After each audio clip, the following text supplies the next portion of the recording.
How's it going, everybody? Welcome back to The Average Garage. In today's episode, we're going to be rebuilding the turbo from the FG XR6 barra. Turbo barra anyways. Yeah, it's a GT3576, that's what came out on the FG model.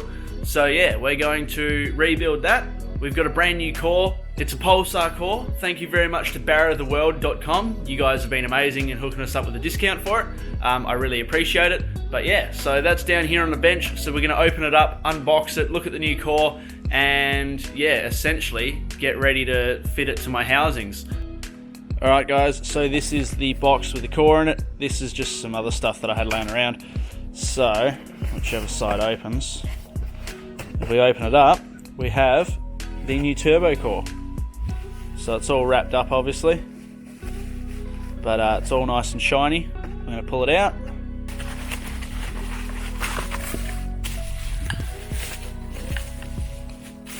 Alright, so there we have the new core. Works as advertised. It's a turbo core. So I went with Pulsar mainly for a price point, because they were very reasonably priced. So the Garrett ones are quite a bit more expensive, and I probably won't have this very long. Well, I don't know, I could say that now, but I plan to upgrade turbo a bit later on anyways, so we'll see how we go. But this is a decent replacement, straight out of the box. It's balanced, it's all machined up, ready to go. It should be a direct bolt-in fit for my housings. So yeah, let's see how we go. Alright, so obviously we've got the new core here. So we've got the oil in, oil out, and the other two are coolant ports. So they can all stay in for now, but what I'm going to do is pretty much the center line. There's even a casting mark dead center, which is pretty good. So I'm going to drop that in, and my center line for the oil inlet is going to line up with this line. So I need my O-ring first before I forget. So this is the kit that came with the turbo. Very basic, there's not really much in there, but you should have the other stuff on hand anyways. So we're going to go ahead and put the O-ring around the compressor here. Alright, so the O-ring's there. You got to sort of untwist it a little bit because it likes to try and roll back over. So it's straight, and then we're going to line this up and drop the core in. Very carefully. Try not to bounce it off the sides too much. Get that nice and lined up. Make sure it spins freely. It's not catching on the inside of the housing.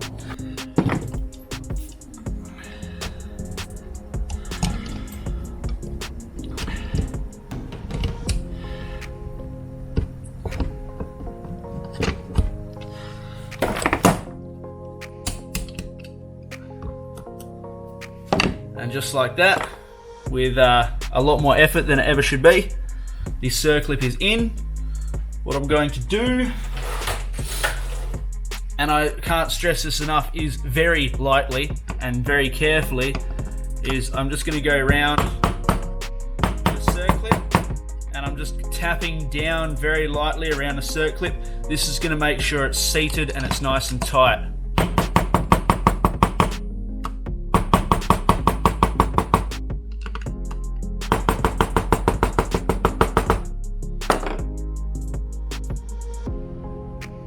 It still spins freely, it's in. I can see from previous marks the circlip is in its right place, so I'm happy with that.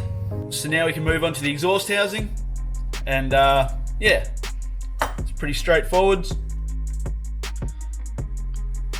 Alright, so now we're going to lower the core into the exhaust housing. It's all nice and clean.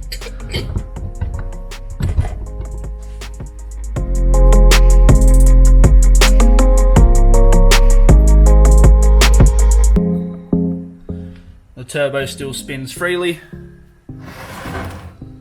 and what we're going to do is put all our bolts in. We need to be able to still clock it, so we're not going to tighten them up yet.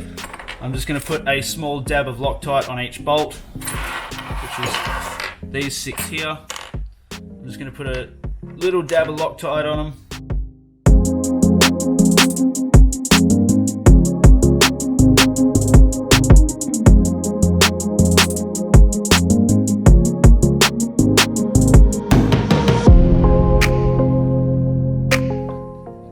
train around the other side.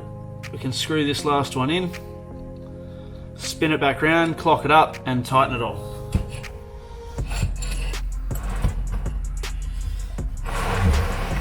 So I've got my marks here.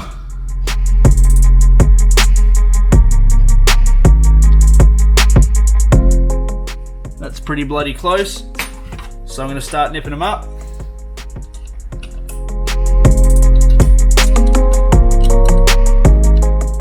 So I'm just going to make sure the compressor wheel spins freely. I'm going to nip them up.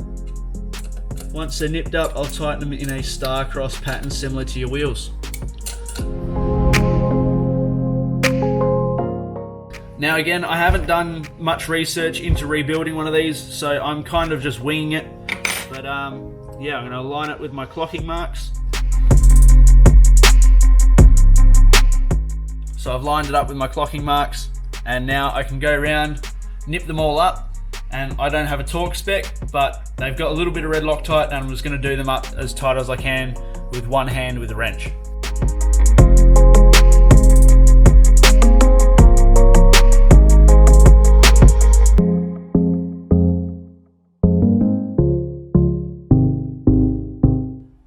Alright, so the turbo is back together. So now I'm just going to reconnect the wastegate here.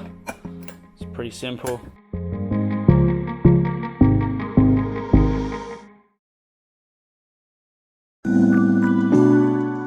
Slip that on there.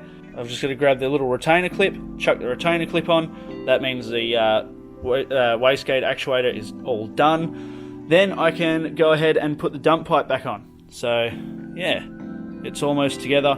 Dump pipes, I don't even have specs for that, but I'm just going to put some anti-seize on the bolts, tighten them all up in a star pattern, and hope for the best. So let's get into that.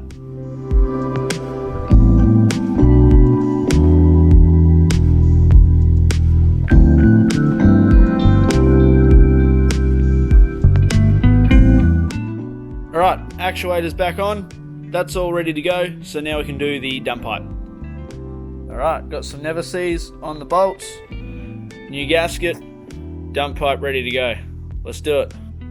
Alright guys, there you have it. That is me rebuilding my GT3576r with a pulsar core. So thank you very much for watching. I hope it's given some insight as to what goes into either a turbo rebuild or how to rebuild it, or the insides of a turbo, anything like that. Anytime I help somebody, it makes me happy. So drop down in the comments below if you found it interesting, or you reckon I'm an idiot or whatever. But yeah, I read all the comments. So yeah, thank you very much for watching. Please don't forget to like, comment, subscribe. Check out the Patreon if you want to support the channel. You'll see them in the credits anyways. So yeah, thank you very much to my Patreon members so far. And yeah, we'll see you all in the next episode. Cheers guys.